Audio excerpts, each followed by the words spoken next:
Okay, thank you everyone. We're so glad you're able to join us today for our virtual open house.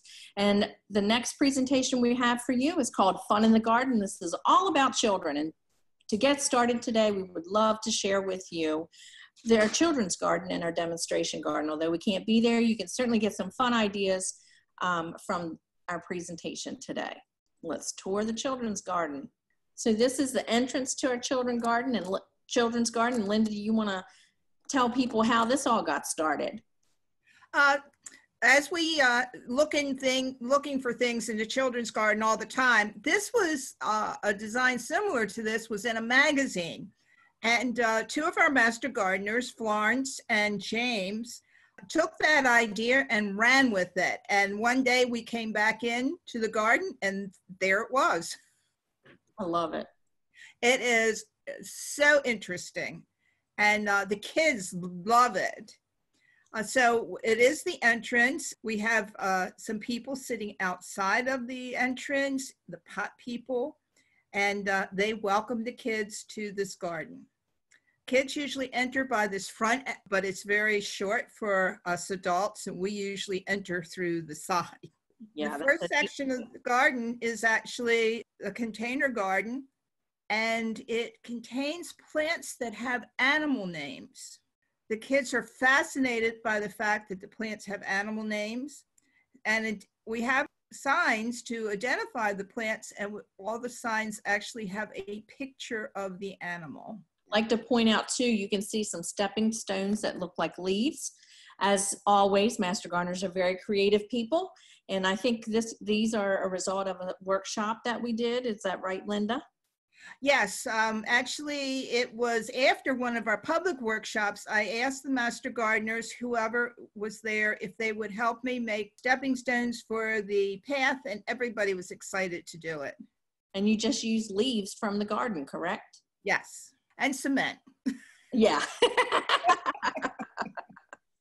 And this is another close-up, and you can see you can use all type of stepping stones, but this is a cute little bench made out of wood. And I love Fido over there. It's really cute. Yes, these pot people are they're so simple to make. They're just ropes with knots through pots, and yet they're so clever, and the kids just love them. Another view of the animal garden. Mm-hmm. And you can barely make out in the back of this picture elephant ears that we have that get quite large. The picture here with the yellow flowers is called a shrimp plant. This is one of our favorite plants, and this one from last year did particularly well. We had those yellow blooms and bracts all summer long. The other thing I'll point out here as containers, these are actually chimney flues that we purchased and cut off at varying heights. So that was an easy way to create pots for this area of our garden. And so this is a container that is a miniature garden, and the kids love this. And you can see we have a little town, a waterfall. And the great thing about this particular project is that we change it depending on the season. So I think it actually had a Halloween theme for our Fall Fest. But kids love being able to create this and then recreate. And it's a great way to keep them outside and interested. And here's another fairy garden. This is actually an old bird bath. And you can see the different aspects of the garden. These are all succulent. And so another great way to reuse different things that we may have around our home. A couple years ago, we built a trellis system.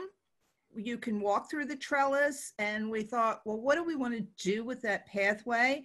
And we decided it would be a great hopscotch area. When the kids come to visit the garden, they like to go through there and hop on one foot. We also make the adults do it too. Yeah, the kids love this. This is a cute little addition to our children's garden. This is an old toddler sandbox. And so what we did is we turned it into a container for strawberry plants. And actually the strawberry plants really like the container. And we usually have them growing out the sides. So when the kids come, there's enough growing around it that they can pot up a piece for themselves. And they can grow strawberries at home. And this is in the back of our garden. Linda, you want to talk to them about, I know the kids love the pots over there that look like they're tumbling. Yes, there is a heavy duty rod that goes through those pots that we angle at different positions. The kids are always fascinated by the fact that they look like they're falling, but they're not. We can grow a lot of different plant materials in there, so it's a fun thing for us to change out different flowers and plants in there from year to year. I love the sunshine here too. Yes, that's another one where we can move that around and plant a different variety of plants from year to year. The kids that come multiple times, they're really interested in seeing different things, colorful things. This is an older picture of the garden. I really like this because it showed the pots again, and it showed a pot person sitting on a chair, which I thought was so cute. And you can see that this children's garden has evolved and changed over time. This was actually quite a while ago when we had a split rail fence in this area. But I love, like Linda says, that it has changed, gives people something new to look at.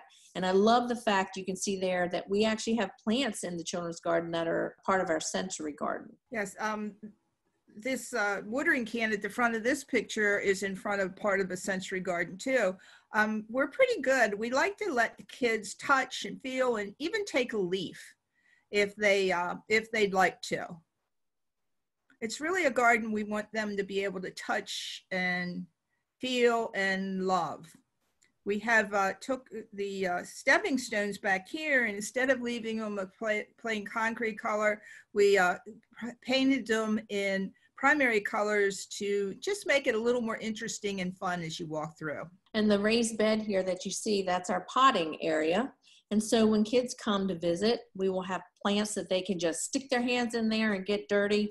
They pot up their plant and learn to water them and have them ready to go home and grow at their house. This is another view. You can see the sundial, but also in the back of the children's garden, you can see our picture board.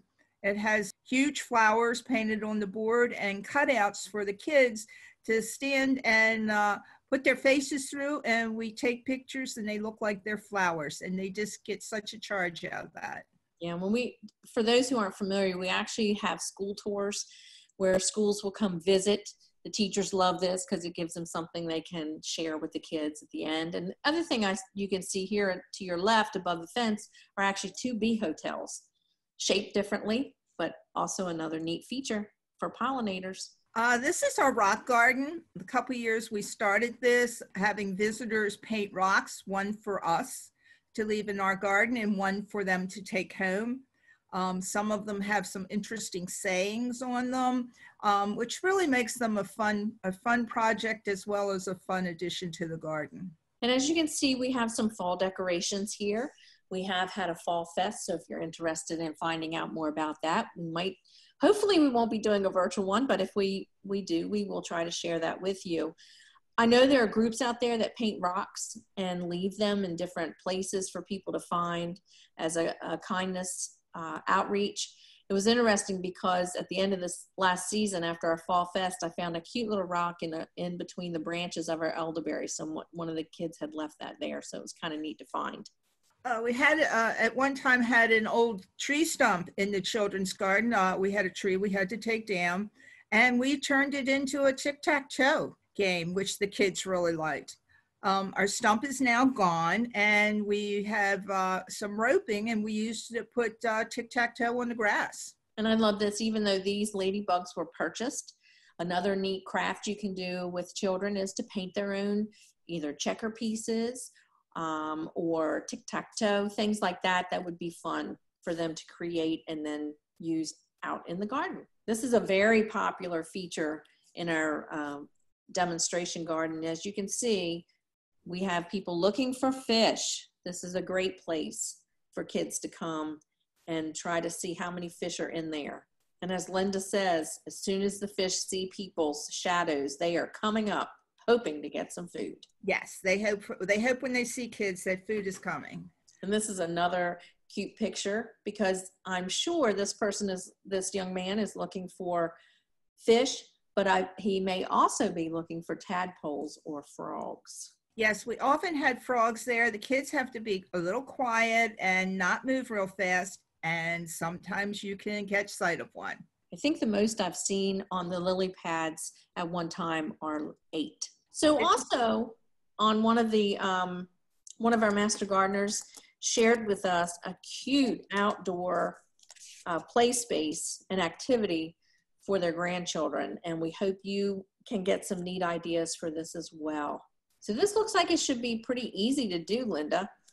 Yes, Gainer's daughter made this for, her child.